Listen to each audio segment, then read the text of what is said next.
बात अब मानसून की मार के साथ, जहां कई लोगों ने अपने को खो दिया, ये आफत दुखों का पहाड़ बनकर बरसी है। जैसे जैसे वक्त बीत रहा है, हिमाचल के किन्नौर में हादसे की गंभीरता भी बढ़ती जा रही है। 14 लोगों को सही सलामत बचा लिया गया है, वहीं अब तक 15 लोगों के शव निकाले जा चुके हैं। इन सब के बीच लगातार दरक रहा पहाड़ बचाव की मुहिम में मुश्किलें खड़ी कर रहा है।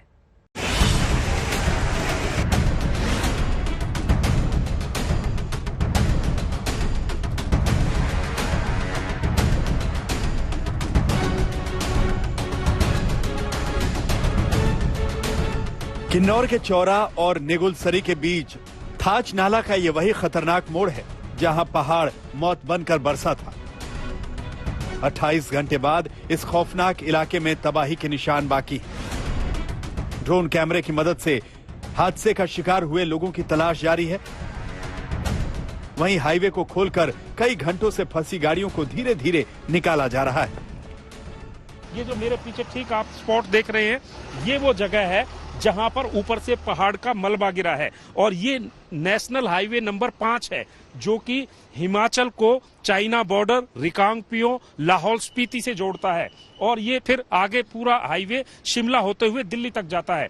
अब वो जहां पर वो बस दिखाई दे रही है, कल ठीक ऐसे हालात थे जैसे ये बस है, ऊपर से पहाड़ गिरा और पूरी की पूरी बस उसके अंदर समा गई। उसके आगे 4 कारें थी, वो कारें भी उसमें समा गई।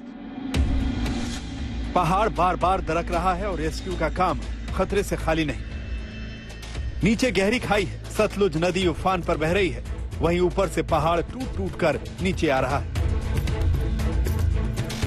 किन्नौर लैंडस्लाइड में राहत और बचाव में किस तरह की दिक्कतें आ रही हैं, आप मेरे ठीक ऊपर देखिए। पहले हम ऊपर से आपको नीचे का एंगल दिखा रहे थे और बीच में एनडीआरएफ के जवान आप देख सकते हैं जो राहत और बचाव कार्य में लगे हुए हैं। वहां से एक बार फिर से ऊपर से जो मिट्टी का धुआं दिख रहा है, दरअसल वहां पर फिर से लैंडस्लाइड हुआ है जिसकी वजह से जो लोग रेस्क्यू में, सर्च में लगे हुए हैं उनको दिक्कतें आ रही है। कुल मिलाकर एक तरफ एनडीआरएफ और आईटीबीपी, एसडीआरएफ की टीमें लोगों को बचाने का काम कर रही हैं, तो दूसरी तरफ ये मौसम कहीं ना कहीं एक तरीके से खतरे का निशान बना हुआ है और रह रह के जो लैंडस्लाइड हो रही है उससे राहत और बचाव कार्य में भी दिक्कत आ रही है। उधर खाई में गिरी बस में सवार यात्रियों की तलाश के लिए ड्रोन की मदद ली जा रही है। गहरी खाई और दरकते पहाड़ में जहां इंसानों का जाना खतरे से खाली नहीं, वहीं ड्रोन की मदद से ही रेस्क्यू को आगे बढ़ाया जा रहा है। दरअसल अब भी कई लोग लापता हैं। बस में सवार यात्रियों के अलावा एक ट्रक और एक कार में सवार शख्स का भी सुराग नहीं मिला है। ये सभी करीब 28 घंटे पहले 11 अगस्त सुबह 11:56 पर इस तबाही के शिकार हुए थे, जब अचानक दर के पहाड़ ने चंद सेकंड में कई जिंदगियां समेत आधा दर्जन गाड़ियों को अपनी चपेट में ले लिया। यात्रियों से भरी बस तो 700 मीटर गहरी खाई में इस तरह गायब हुई कि उसका अता पता ही नहीं चला।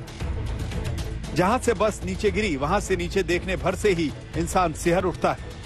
जो एनडीआरएफ के लोग दिखाई दे रहे हैं वो मेरे यहाँ से 700 से 800 मीटर की नीचाई पर है और उसके साथ में ही सतलुज नदी आपको दिखाई दे रही है। सतलुज नदी भी उफान पर है और जब ये हादसा हुआ, ये तस्वीरें मैं दिखाता हूं कि जो ये नेशनल हाईवे 5 है मेरे पीछे, यहाँ पर बस खड़ी हुई थी और उस बस में तकरीबन ये बताया जा रहा है कि रिकांगपिओ से 21 लोग सवार हुए थे और रिकांगपिओ से शिमला ये बस जा रही थी और बीच बीच में जब बस जाती है तो मुसाफिर बीच में भी चढ़ते हैं। हालांकि संख्या अभी तक साफ नहीं हुई है। इससे पहले रात को रोका गया रेस्क्यू ऑपरेशन सुबह 3:30 बजे शुरू किया गया। खाई में गिरी बस का सुराग करीब 17 घंटे बाद सुबह 5 बजे मिला। आईटीबीपी, एनडीआरएफ और पुलिस के जवान जब 500 मीटर नीचे गहरी खाई में पहुंचे तो तस्वीरें दिल दहला देने वाली थी। बस का पुर्जा पुर्जा इन चट्टानों के बीच बिखरा था। आईटीबीपी, एनडीआरएफ और पुलिस की मदद से उन लोगों के पार्थिव शरीर निकाले गए जो कुदरत के क्रोध में बेमौत मारे गए। वहीं बचाव में जुटे दल भी खतरनाक हालातों में काम कर रहे हैं। इस ऑपरेशन में चैलेंज और चुनौतियां क्या क्या आपको आई? चैलेंज देखा जाए, सबसे बड़ी बात आप देख सकते हैं यहाँ पर हमने लुकआउट मैन लगे हुए हैं, एनडीआरएफ आईटीबीपी के लुकआउट मैन लगे हुए हैं। ये जो बोल्डर्स है कंटिन्यू गिर रहे हैं और जो ठीक इसी खाई में जो हमारा मेन ऑपरेशन है इसी खाई में होना है, जिसमें कि बड़े बड़े बोल्डर्स हैं और उसके बीच में बॉडीज जो कि हमारी कैजुअलिटीज या फिर कोई बचा होगा तो उसी के बीच में है, और बोल्डर्स कंटिन्यू गिर रहे हैं। तो इन बोल्डर्स के लिए हमने लुकआउट मैन इधर भी, और जो टॉप है उसके पीछे भी एक टीम जो है वो कंटिन्यू देख रही है कि कहीं बड़े बोल्डर से हम जो सर्च एंड रेस्क्यू ऑपरेशन कर रहे हैं हम इसी के चपेट में ना जाए। मलबे के साथ खाई में गिरी बस का पुर्जा बिखर गया। बस के 2 टायर कहीं मिले, एक टायर कहीं और पड़ा मिला। इंजन का एक हिस्सा यहां मिला तो बस का सिलेंडर चट्टानों में दबा नजर आया। जब लोहे की बस कुदरत के इस मार के आगे तिनके की तरह बिखर गई तो हाड़ मांस के इंसानों की क्या बिसात थी। This is the first body that has been recovered by us. ये उस हिमाचल रोडवेज की बस में सवार थे जो रिकांगपिओ से शिमला जा रही थी। रिकांगपिओ में 21 यात्रियों ने टिकट खरीदी थी। हादसे के बाद बस के ड्राइवर और कंडक्टर को बचा लिया गया है, मगर वो इतने सदमे में हैं कि बस में सवार यात्रियों की संख्या पुख्ता तौर पर नहीं बता पा रहे। ऐसे में सर्च ऑपरेशन जारी है। सभी को यहां से निकालने की कोशिश है, चाहे वो जिस भी हालत में हो। दिल्ली में जितेंद्र बहादुर सिंह के साथ सत्येंद्र चौहान, किन्नौर, आज तक। पहाड़ से पत्थरों की बारिश दुखों का पहाड़ लेकर आई है। ऐसे कई लोग हैं जिन्हें अब भी अपनों की तलाश है। आज तक से बातचीत में किसी ने कहा कि उनके पिता बस में सवार थे तो किसी दूसरे ने कहा कि उनका भाई बस में था, मगर अब तक उनका कोई अता पता नहीं चल सका है।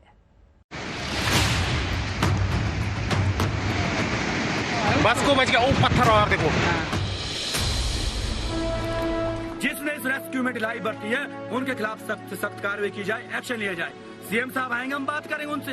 एक दर्द समझो, मेरे भी पिताजी है उस बस में, कोई पता नहीं जिंदा या मर गए हैं। मेरा भाई था, कोई जानकारी नहीं है अभी तक और कुछ पता नहीं लग रहा है। कई बार फोन करने पर नॉट रीचेबल आता रहा, उसके बाद तो फिर फोन जो है स्विच ऑफ ही हो गया। बचाव में देरी पर गुस्सा भी है और अपनों को खोने का गम भी। मौत का पहाड़ ऐसा टूटा कि किसी से उसका बेटा छिन गया, किसी से उसका बाप, तो किसी से उनकी बेटी या मां। चंद सेकंड में हंसती खेलती जिंदगियां पहाड़ से पाताल में समा गई। खौफनाक खाई में मौत की चीख निकल गई। बदकिस्मती का वो ऐसा पल था जब चकनाचूर हुए पहाड़ ने बस, कार, ट्रक और दूसरी गाड़ियों में सवार लोगों को मौत के मुंह में धकेल दिया।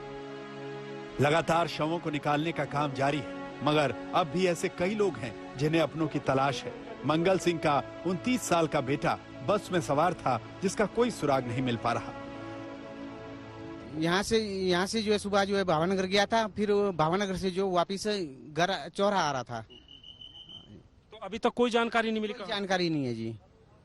आपका कौन था? मेरे ब्रदर है छोटे वाले, जो भावनगर से वापिस आ रहे थे बस में, तो अभी तक कोई पता नहीं है।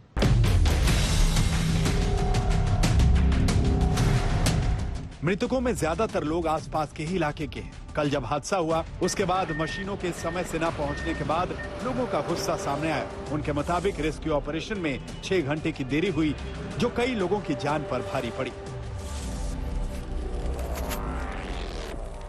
मेरे भी पिताजी है उस बस में, कोई पता नहीं जिंदा या मर गए हैं।